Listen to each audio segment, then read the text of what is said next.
Saya tidak pernah menyangka bahwa pesta ulang tahun kelima putra saya akan menjadi hari terburuk dalam hidup saya.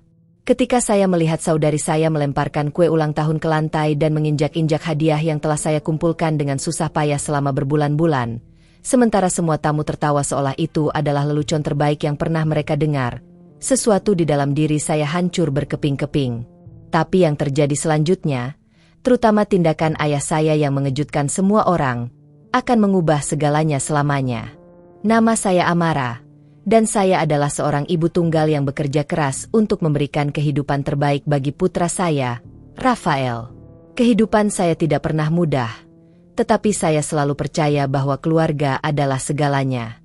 Saya tumbuh dalam keluarga yang sederhana, di mana ayah saya bekerja sebagai tukang kayu dan ibu saya adalah seorang penjahit.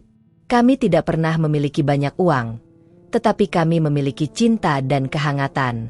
Atau setidaknya, itulah yang saya pikir.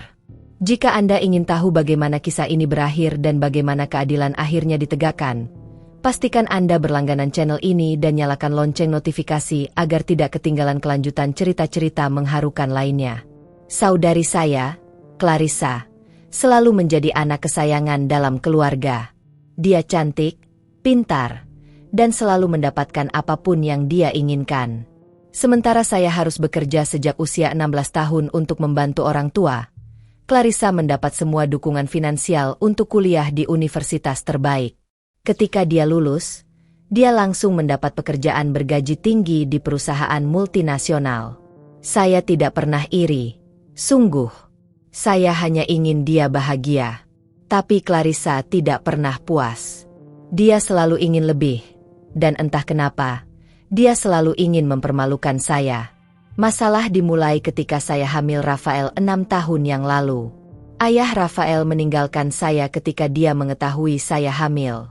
Dia bilang dia tidak siap menjadi ayah dan menghilang begitu saja dari kehidupan saya.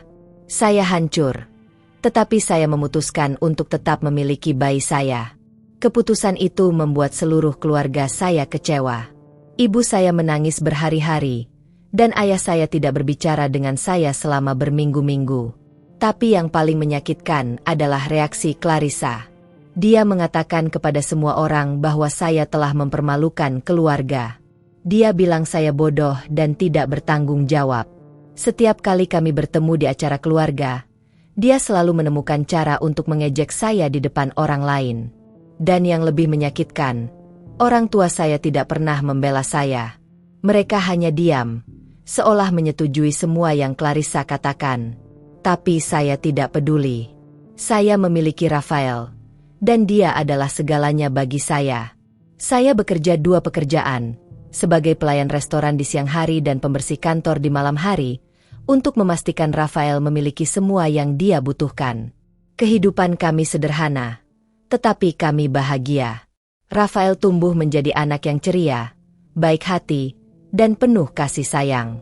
Setiap malam, sebelum tidur, dia akan memeluk saya dan berkata, "Aku cinta kamu, Mama. Kamu adalah mama terbaik di dunia." Kata-kata itu memberi saya kekuatan untuk terus berjuang setiap hari.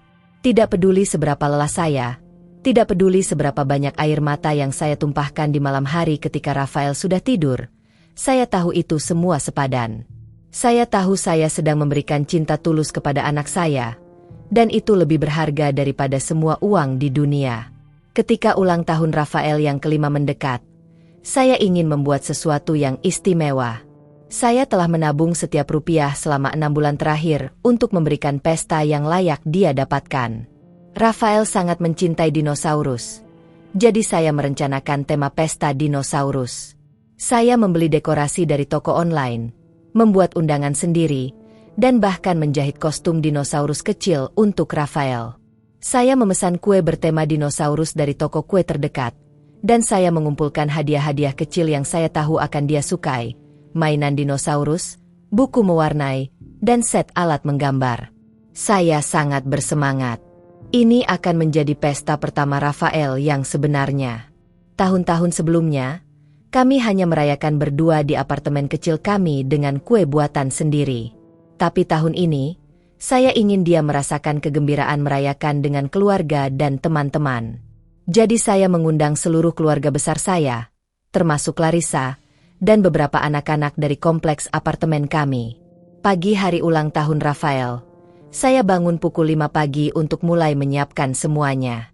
Saya mendekorasi ruang tamu kecil kami dengan balon hijau dan coklat, memasang spanduk, "Selamat ulang tahun Rafael," dan mengatur meja dengan piring kertas bertema dinosaurus. Saya sangat gugup tetapi juga sangat senang. Rafael bangun sekitar jam 7 dan matanya berbinar ketika dia melihat semua dekorasi. "Mama, ini luar biasa," teriaknya, melompat-lompat kegirangan. Dia memeluk saya erat-erat, dan saya merasakan air mata kebahagiaan mengalir di pipi saya. Ini adalah momen yang saya impikan. Tamu-tamu mulai berdatangan sekitar pukul 2 siang. Beberapa anak dari kompleks datang bersama orang tua mereka, dan mereka semua tampak senang dengan dekorasi. Rafael bermain dengan teman-teman barunya, dan saya sibuk memastikan semuanya berjalan lancar. Saya melayani makanan ringan, minuman, dan memastikan semua anak bersenang-senang. Sekitar pukul 3, keluarga saya datang. Ayah dan ibu saya tiba lebih dulu, membawa hadiah kecil untuk Rafael. Mereka tersenyum, meskipun saya bisa melihat ada sesuatu yang kaku dalam cara mereka berinteraksi dengan saya. Lalu Clarissa tiba, dan suasana langsung berubah. Dia datang dengan gaun desainer yang mahal, tas tangan mewah, dan sepatu hak tinggi yang berkilauan. Dia terlihat seperti sedang menghadiri acara gala, bukan pesta ulang tahun anak kecil. "Wah, Amara, apa yang kamu lakukan di sini?" katanya dengan nada mengejek, menatap sekeliling apartemen kecil saya. "Ini sangat sederhana." Saya mencoba untuk tersenyum dan mengabaikan komentarnya. "Terima kasih sudah datang, Clarissa. Rafael akan senang kamu di sini." Dia memutar matanya dan berjalan masuk tanpa mengatakan apa-apa lagi. Saya menarik napas dalam-dalam, mencoba untuk tidak membiarkan kata-katanya merusak hari yang istimewa ini. Saya kembali ke dapur untuk mengambil kue ulang tahun. Kue itu adalah karya seni. Toko kue telah membuat dinosaurus T-Rex 3 dimensi yang duduk di atas kue berlapis coklat dan vanila. Rafael telah melihat foto kue itu dan tidak berhenti berbicara tentangnya selama seminggu terakhir. Saya dengan hati-hati membawa kue itu ke ruang tamu, di mana semua orang berkumpul untuk menyanyikan lagu ulang tahun. Rafael berdiri di tengah ruangan, mengenakan kostum dinosaurus kecilnya, dengan senyum lebar di wajahnya. Semua orang mulai menyanyikan, "Selamat ulang tahun," dan saya merasakan kebahagiaan yang luar biasa. Ini adalah momen yang sempurna. Tapi kemudian, ketika saya meletakkan kue di atas meja, Clarissa tiba-tiba berdiri dan berkata dengan keras, "Tunggu sebentar. Saya punya hadiah istimewa untuk Rafael." Semua orang berhenti bernyanyi dan menoleh ke arahnya. Saya merasa sedikit tidak nyaman, tetapi saya pikir mungkin dia benar-benar membawa hadiah yang bagus. Clarissa berjalan ke arah meja di mana saya telah meletakkan semua hadiah Rafael, hadiah-hadiah kecil yang telah saya kumpulkan dengan susah payah. Lalu, dalam gerakan yang sangat cepat, dia mengambil kue ulang tahun dan melemparkannya ke lantai. Kue itu jatuh dengan suara keras, dan potongan-potongan coklat dan krim berhamburan kemana-mana. Rafael menjerit kaget, dan saya tidak bisa bergerak. Saya tidak bisa percaya apa yang baru saja terjadi. "Ops," kata Clarissa dengan senyum jahat. "Tanganku licin." Kemudian dia mulai menginjak-injak hadiah-hadiah Rafael.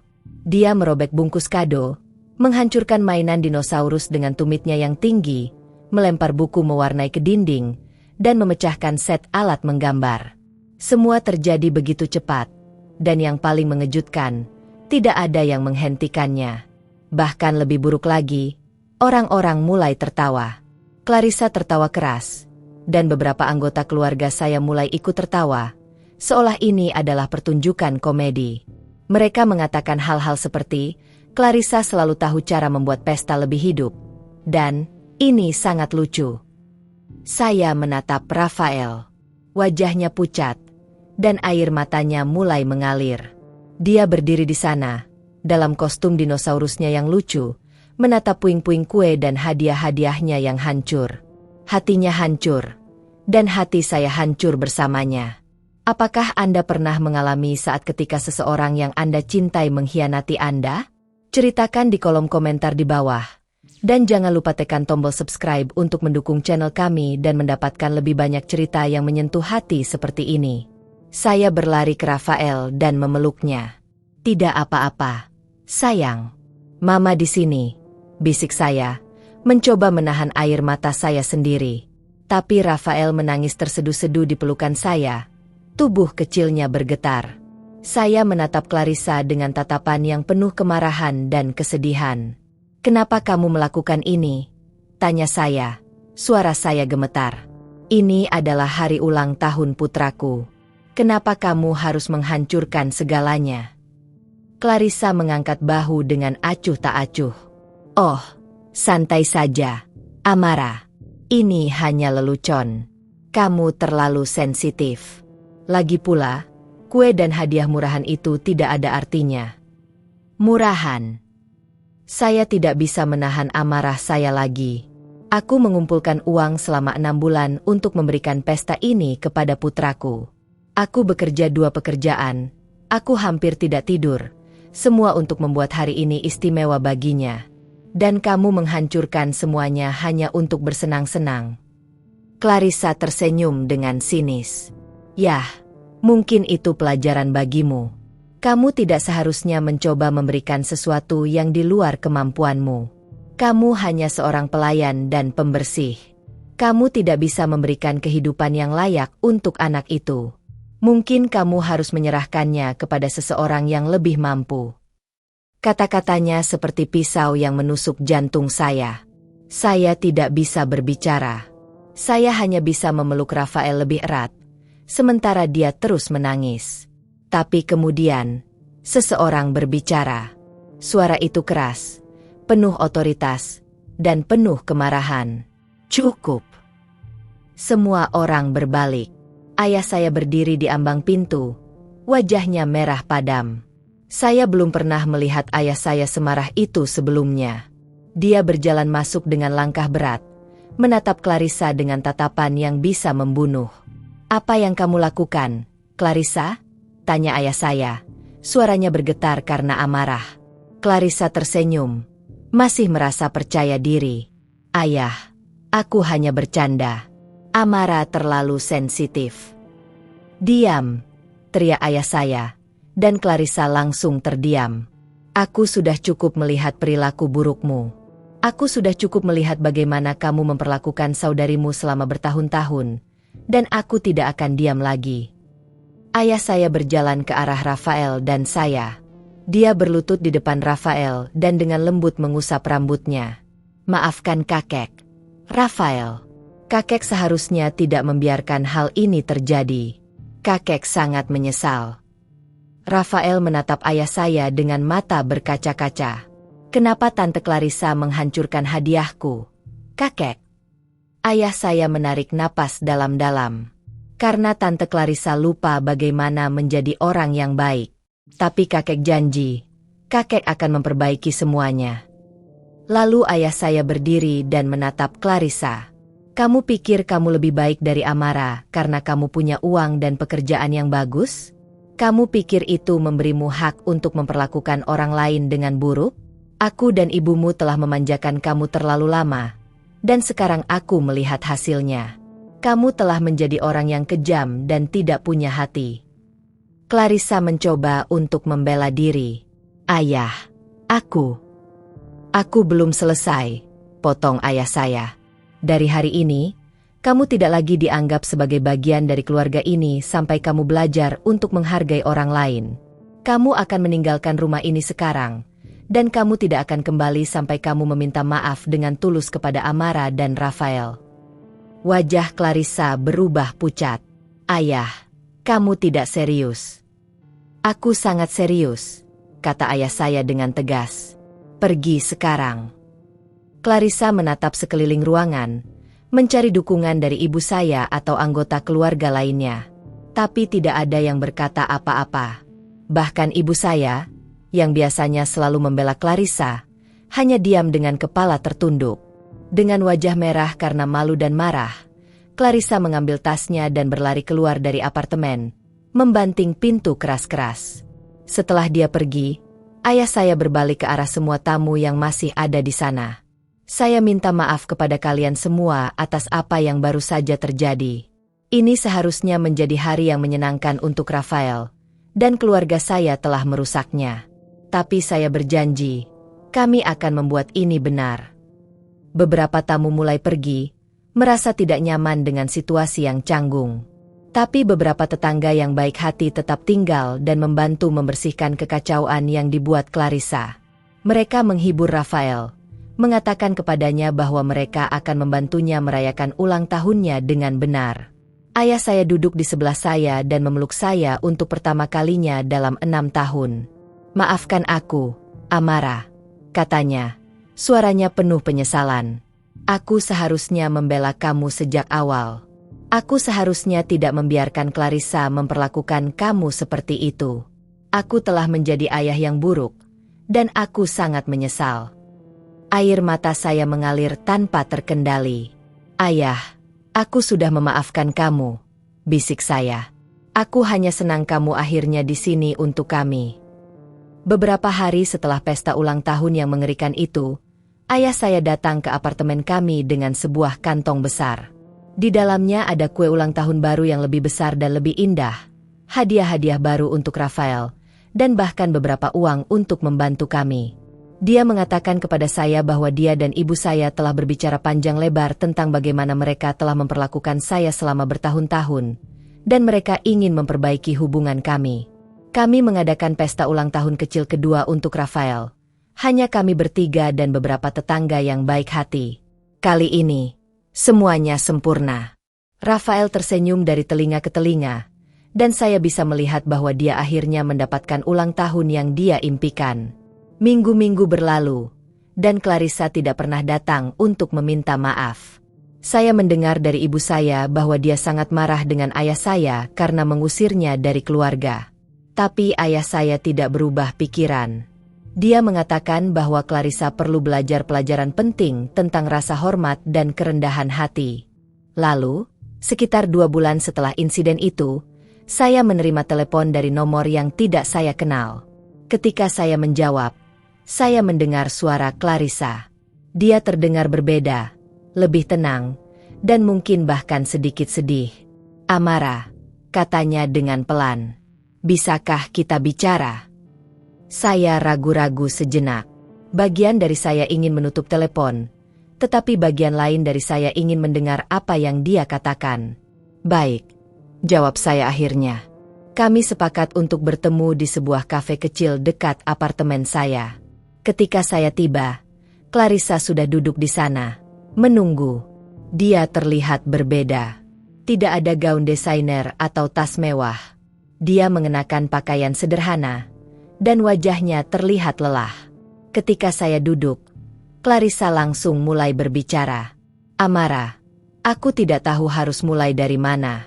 Aku telah menjadi orang yang mengerikan kepadamu, dan aku sangat menyesal.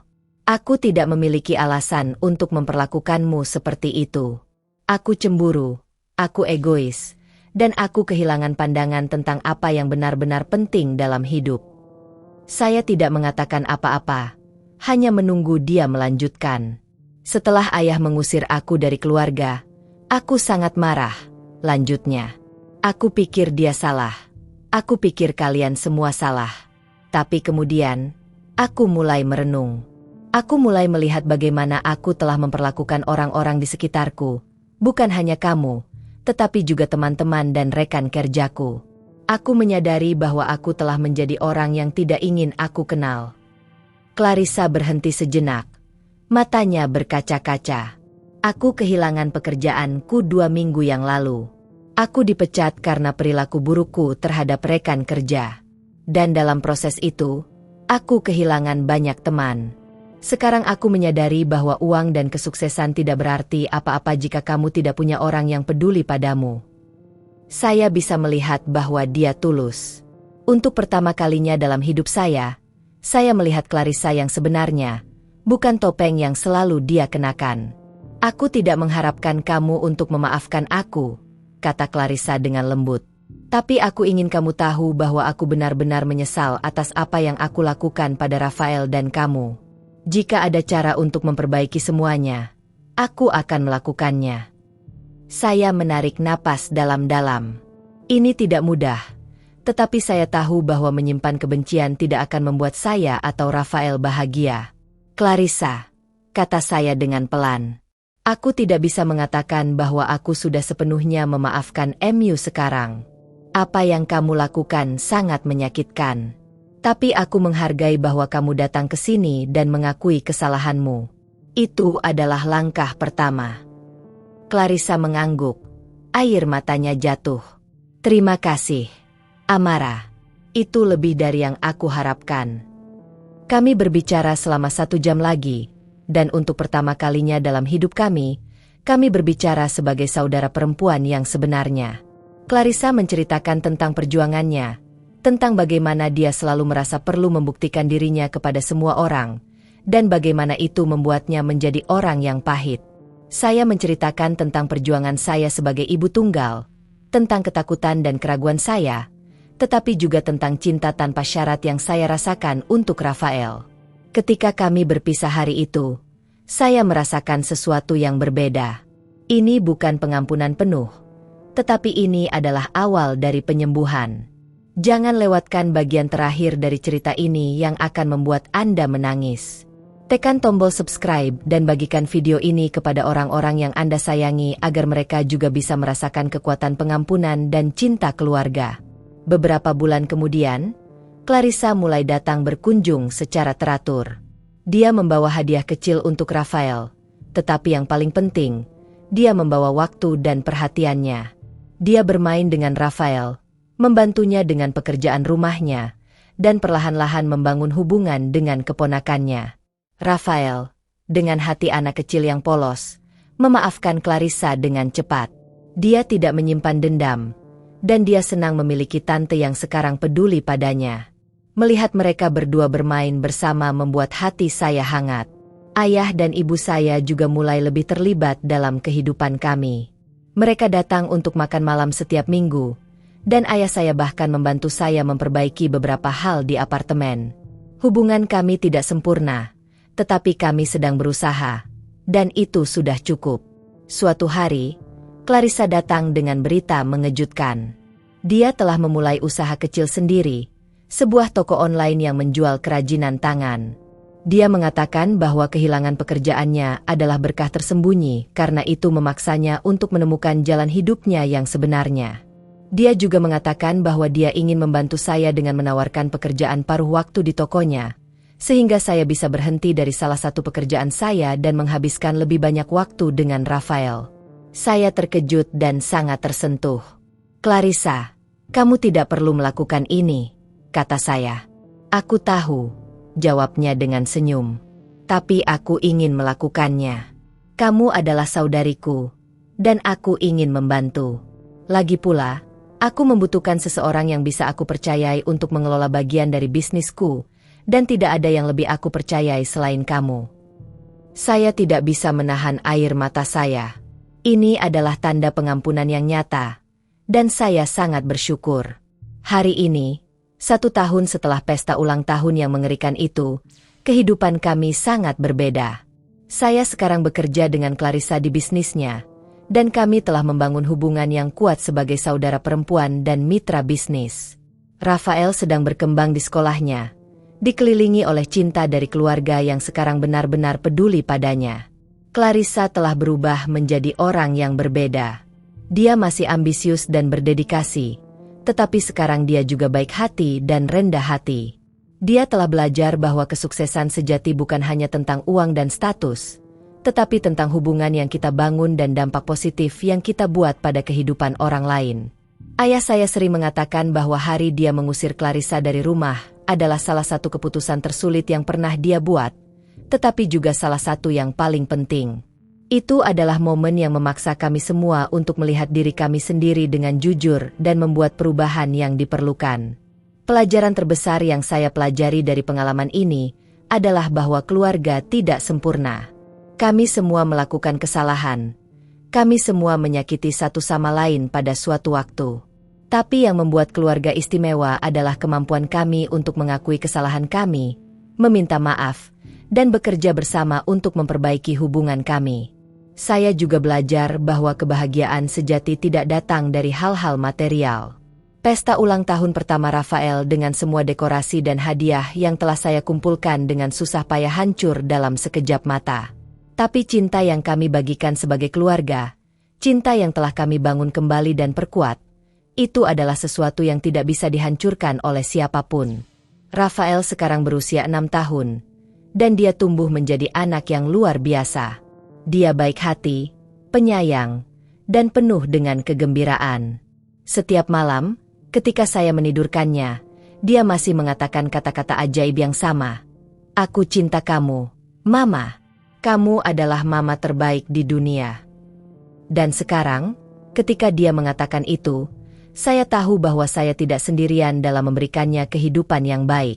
Saya memiliki keluarga yang mendukung kami, saudari yang sekarang benar-benar peduli, dan orang tua yang akhirnya ada untuk kami. Kehidupan tidak selalu mudah, dan masih ada hari-hari ketika saya merasa kewalahan. Tapi sekarang saya memiliki sistem pendukung.